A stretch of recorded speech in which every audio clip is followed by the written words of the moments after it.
The dorm room door slammed shut, rattling the cheap wooden frame. As Sarah stormed in, her blonde hair a wild halo of fury. "You're telling me you'd actually do it?" She spat, her voice slicing through the quiet hum of our shared space. I froze, my sketchbook slipping from my hands. Because this wasn't just a question, it was a challenge. A spark threatening to ignite everything we'd carefully avoided talking about for months.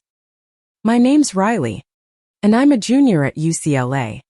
An art major with a penchant for pushing boundaries. Sarah, my roommate, is the opposite, a business major from a small, conservative town in Texas. All sharp edges and sharper opinions. We'd been thrown together by the university's random housing algorithm. And from day one, her disdain for my rainbow flag and my openness about being a lesbian was palpable. She never said the word queer without a grimace. And I'd learned to keep my life private to avoid her judgment. But tonight, everything changed. It started with a stupid party game at a frat house down the street. Truth or dare, fueled by cheap beer and reckless egos, had spiraled into something absurd. A rich kid, Jared, high on his trust fund and too many shots, had thrown out a dare so outrageous it silenced the room. "Riley, I'll bet you $200. 000 you can't turn your homophobic roommate into a lesbian by the end of the semester." The crowd roared, half in shock, half in cruel amusement. Sarah, who'd been dragged to the party by her sorority sisters, turned scarlet, her eyes darting to me with a mix of horror and defiance. I should have laughed it off. But something in her stare, anger. Yes. But also a flicker of something else made me say, "Deal." The word slipped out before I could stop it. And now, back in our dorm, Sarah was pacing like a caged animal. "You think you can just, what? Seduce me? For money?" She demanded, her voice trembling with outrage but also, I swear, a hint of curiosity. I leaned back against the wall, trying to play it cool despite the heat rising in my chest. "It's not about the money, Sarah. It's about proving you wrong." Her eyes narrowed, and I pushed further. "Reckless. You think being gay is a choice. Fine. Let's see if I can choose to make you feel something you've spent your whole life denying." She stopped pacing, her breath hitching. "You're delusional," she said. But her voice was softer now, less certain. I stepped closer, close enough to see the freckles dusting her nose, the way her lips parted slightly as she tried to hold her ground. "Am I?" I asked, my voice low, daring her to look away. She didn't. That night, we didn't sleep. We argued about her upbringing, her church's sermons, the way she'd been taught to fear anything that didn't fit her worldview. But between the shouts and silences, something shifted. Sarah's walls, built from years of small-town dogma, started to crack. She asked questions she'd never dared to voice before. Why did I feel so sure of who I was? How did I know I was gay? And, in a whisper so quiet I almost missed it, what does it feel like to love someone like that? I told her the truth, that love, for me, was like painting, messy, unpredictable, but so vivid it could steal your breath. I told her about my first crush, a girl in high school who wore combat boots and smiled like she held a secret. Sarah listened, her eyes wide, her defenses softening. By dawn, we were sitting cross-legged on her bed, sharing stories we'd never told anyone. I didn't know it then, but that night was the beginning of everything. The next week was a blur of tension and unspoken questions. Sarah started watching Mere Ally, watching Minute with judgment, but with something closer to fascination. I caught her staring when I sketched, when I laughed at a dumb meme, when I tied my hair back before a run. And I'd be lying if I said I didn't notice her, too. She was beautiful in a way I hadn't let myself acknowledge before. The way her laugh softened her sharp edges. The way her eyes lit up when she talked about her dreams of starting her own company someday. The dare hung over us like a storm cloud. But it wasn't just about the money anymore. It was about her. About us. One night, as we studied together at the library, her hand brushed mine while reaching for a pen. She froze, her cheeks flushing, and I felt a spark. Electric and undeniable. "Riley," she whispered, her voice barely audible over the hum of fluorescent lights. "What are we doing?" I didn't have an answer. But I knew one thing. I wasn't playing a game anymore. I was falling for her.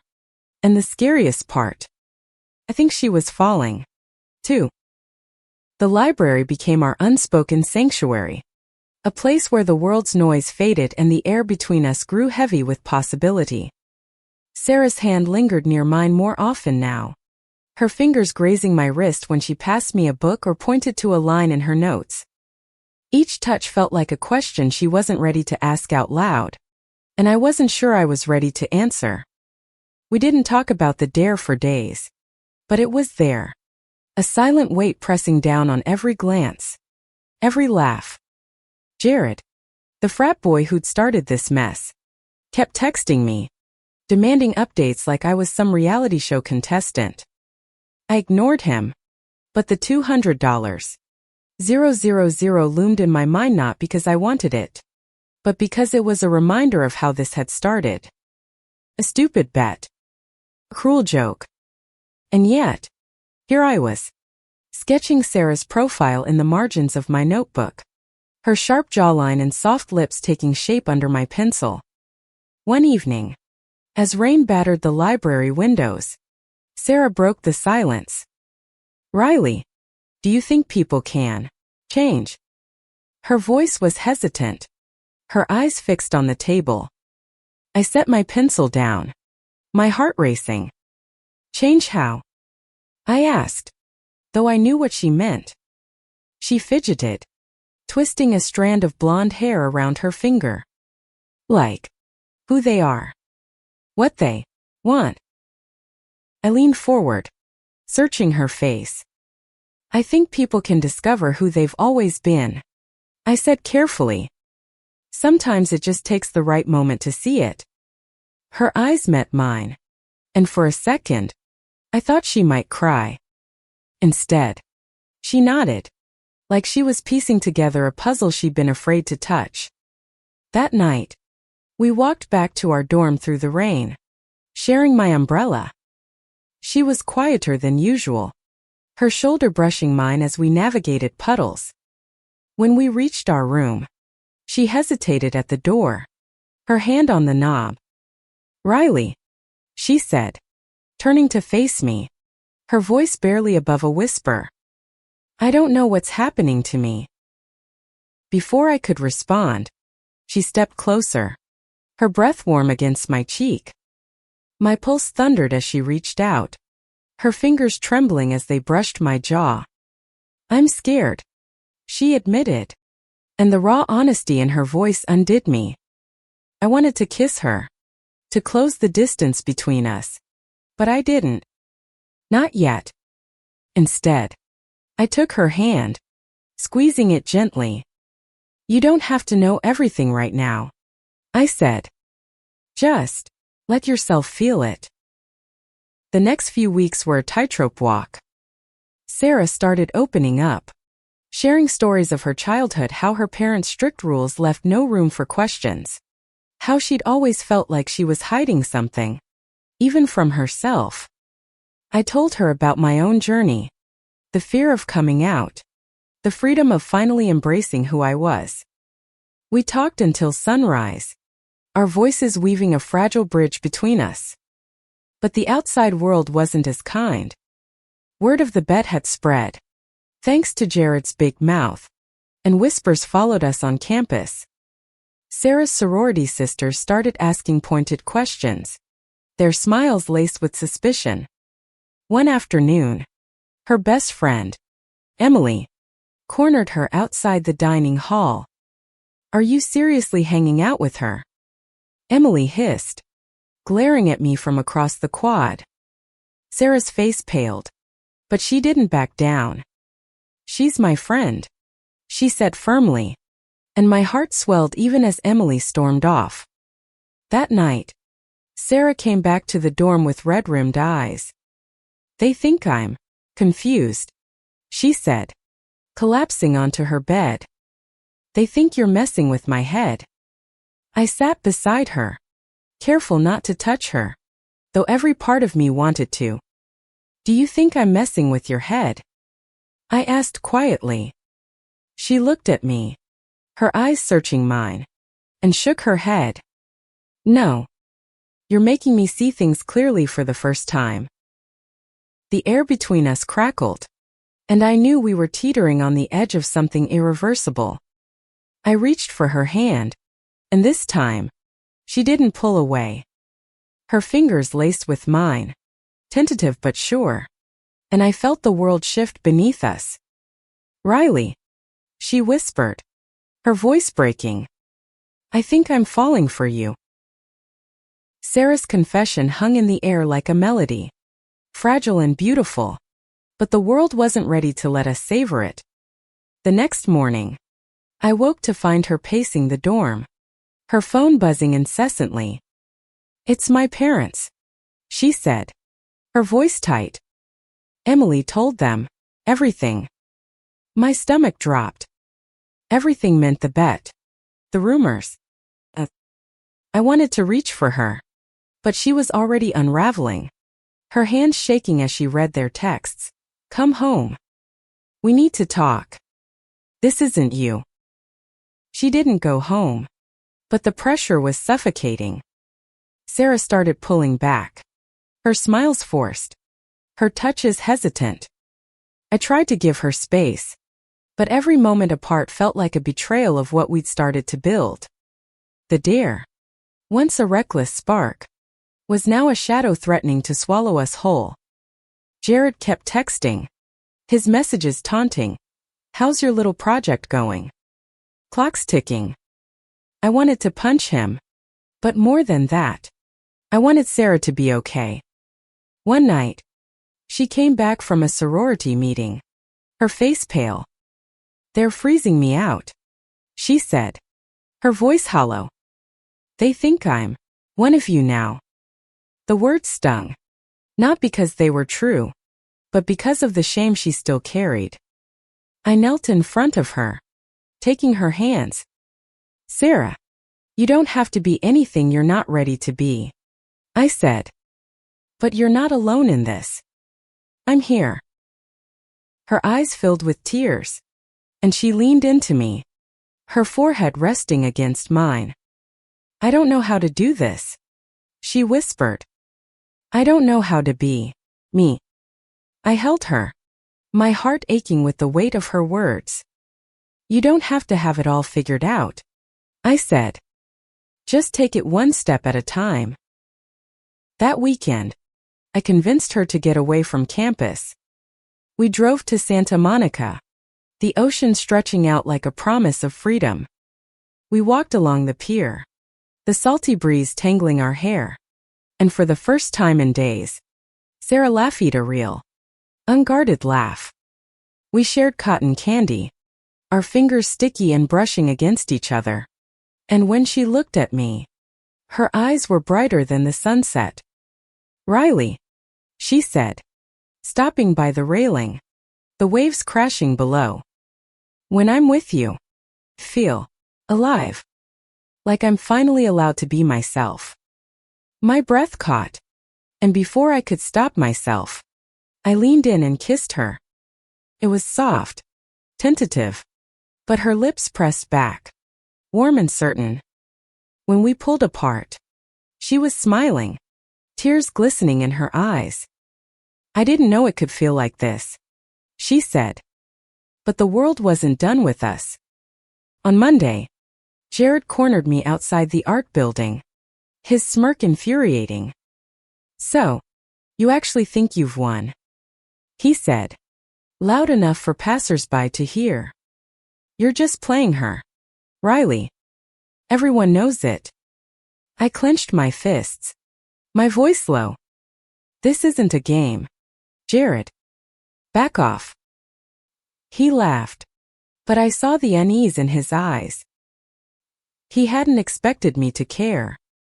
Sarah overheard. And that night, she was quiet again, her doubts creeping back. Is he right? She asked, her voice small. Is this just the bet to you? I felt like I'd been slapped. Sarah. No. I said, stepping closer. I stopped thinking about the bet weeks ago. This is about us. About you. She looked at me, searching for a lie.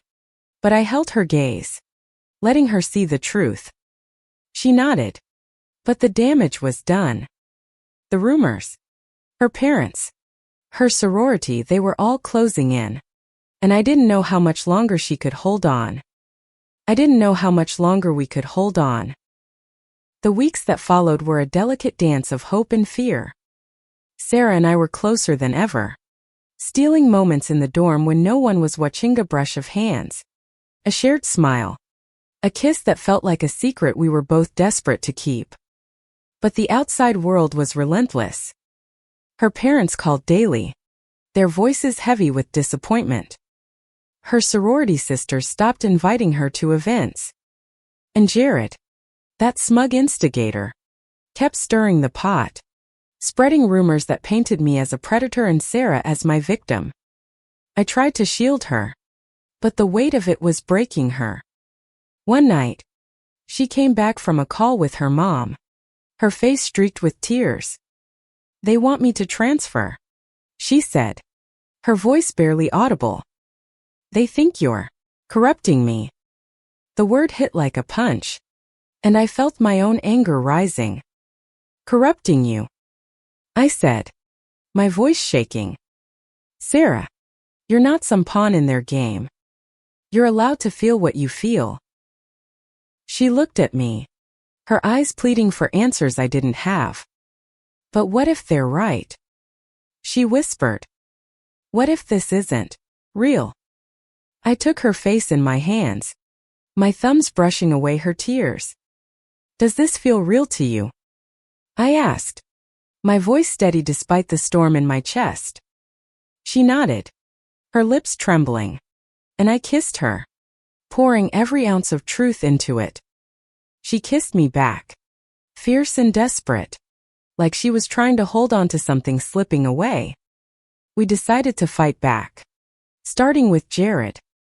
I tracked him down at a campus coffee shop, where he was holding court with his frat brothers. Call off the bet, I said, my voice cold. You're hurting her. He leaned back, smirking. You're the one who took the deal, Riley. Don't blame me if your little experiment's falling apart. I wanted to scream, but I kept my cool. It's not an experiment. It's real. And you don't get to toy with people's lives. To my surprise, he backed down. Maybe because he saw something in my eyes that told him I wasn't playing. The bet was off, but the damage lingered. Sarah was still spiraling, caught between her feelings for me and the life she'd been raised to live. I could see her wrestling with it every day, the way she'd flinch when her phone buzzed, the way she'd hesitate before touching me, like she was afraid of who she might become. One evening, we went to an open mic night at a local queer cafe, a place I'd always loved for its warmth and acceptance. Sarah was nervous, her hands fidgeting in her lap. But when a poet read a piece about coming out, I saw her eyes light up. After the show, she grabbed my hand under the table, her grip tight. I want to be brave like that, she said. I want to be free. That night, back in our dorm, she kissed me first, a bold, hungry kiss that left me breathless. I'm tired of being scared, she said, her voice fierce. I want this. I want you. We fell into each other, our bodies tangled in a way that felt like a promise. For the first time, I believed we might make it. But the next morning, her phone rang again. It was her dad. And this time, he wasn't asking her to come home, he was coming to her. Sarah's dad arrived on a Saturday. His pickup truck parked ominously outside our dorm. He was a tall man, broad-shouldered, with a stern face that mirrored Sarah's when she was angry. She'd warned me he was old school, a deacon at their church, the kind of man who believed in rules and consequences. When he knocked, Sarah froze, her eyes wide with panic. I squeezed her hand, whispering, "You've got this," before stepping back to let her face him alone. The conversation was brutal. I sat in the hallway, my back against the wall, listening to the muffled voices through the door. He didn't yell, but his words were heavy, each one landing like a blow. "This isn't who we raised you to be," he said. "You're throwing away everything for what phase?" Sarah's voice, trembling but resolute, cut through. "It's not a phase, Dad. It's me." I wanted to barge in, to defend her, but this was her fight. When the door finally opened, her dad stormed out, his face red, his eyes avoiding mine.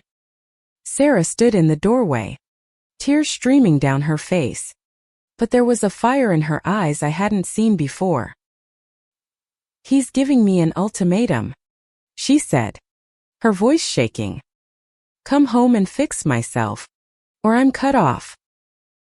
I pulled her into my arms, holding her as she sobbed. "You don't have to choose them over yourself," I said. "You're enough, Sarah. You've always been enough." She clung to me, her body shaking, and I knew this was the moment that would define us. She could walk away, back to the life she'd always known, or she could stay and risk everything. She stayed. The next day, she called her mom, her voice steady as she said, "I'm not coming home. I'm staying here, with Riley." The words were a lifeline, pulling us both out of the darkness. But the cost was steep. Her parents cut her off financially, and her sorority officially dropped her. She was adrift, and I was her only anchor. We leaned on each other, building a new routine. Study sessions in the library, late-night talks about our dreams, stolen kisses in the stairwell. Every moment felt like a rebellion against the world trying to tear us apart. Sarah started exploring her identity with a quiet courage that took my breath away. She joined a campus queer alliance. Her first meeting marked by nervous laughter and a pride pin she wore like a badge of honor. But the rumors hadn't stopped.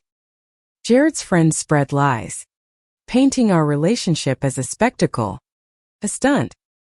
One day, a group of them heckled us outside the dining hall, their laughter cruel. Sarah's hand tightened in mine, and instead of shrinking, she turned to face them.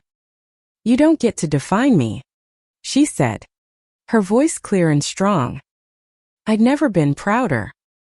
That night, we lay in my bed, her head on my chest, the fairy lights casting a warm glow over us. "I'm scared," she admitted, her fingers tracing patterns on my arm. "But I'm not going back. This is where I belong." I kissed her forehead, my heart full. "You're home," I whispered, and she smiled, the kind of smile that promised forever.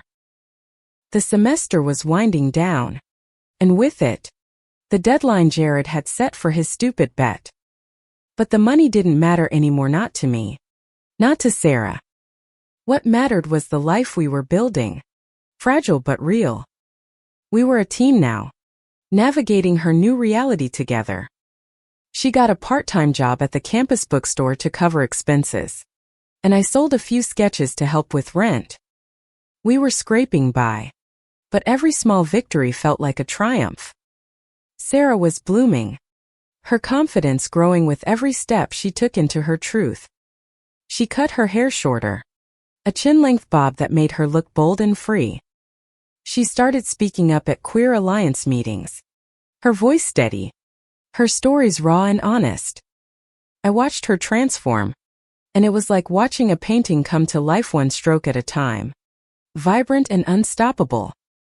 But the past wasn't done with us. One afternoon, Emily, Sarah's old sorority friend, showed up at our dorm. She looked nervous, her usual polish replaced by uncertainty. "I owe you an apology," she said, her eyes on Sarah. "I didn't get it before. I see you now." Sarah's jaw tightened, but she nodded, accepting the olive branch. It wasn't forgiveness. Not yet. But it was a start. The bigger test came when Sarah's mom called. Unlike her dad, her mom's voice was softer, tinged with regret. "I don't understand this," she said, "but I don't want to lose you." Sarah cried after that call, but they were different tears, hopeful, not hopeless. She started writing letters to her mom, long, honest ones about who she was, who she loved. I read them over her shoulder, my heart swelling with pride. As finals approached, we decided to celebrate surviving the semester. We drove to Griffith Observatory, the city sprawling below us like a sea of stars. Sarah leaned against me, her hand in mine, and said, "I used to think love was supposed to feel safe, predictable. But with you, it's wild. And I wouldn't trade it for anything."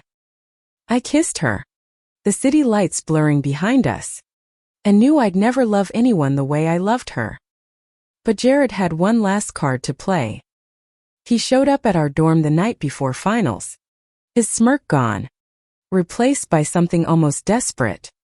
"You win," he said, holding out a check for $200. 000. "Take it." I stared at the check, then at Sarah, who was watching me with an intensity that made my chest ache. "Keep your money," I said, tearing the check in half. "This was never about you." Jared left, and Sarah pulled me into a hug, her laughter warm against my neck. "You're insane," she said, but her eyes were shining. We burned the torn check in a candle flame, the ashes falling like a final goodbye to the bet that had brought us together and nearly torn us apart. The semester ended, but our story was just beginning. Sarah and I moved into a tiny off-campus apartment, our walls covered in my sketches and her vision boards for her future business. It wasn't easy, money was tight, and her parents' silence was a wound that hadn't fully healed.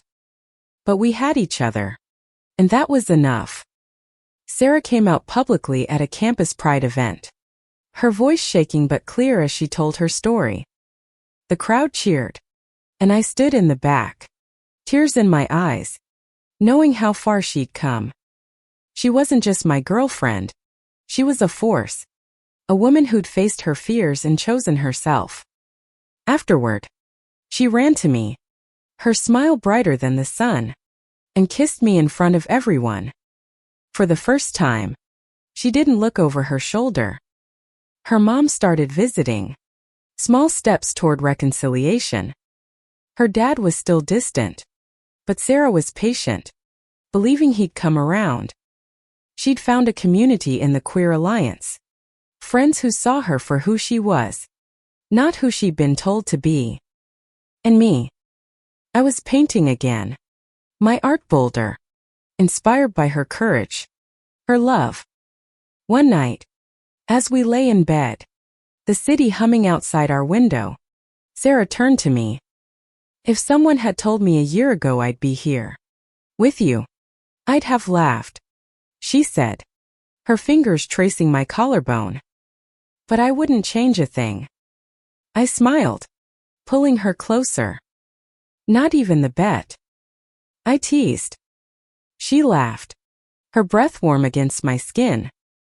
"Especially the bet." It led me to you. We didn't need the $200.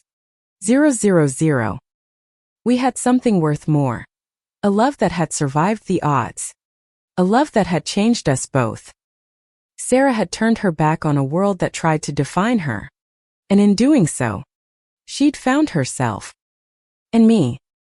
I'd found the kind of love I'd always dreamed of, wild, real, and worth every risk.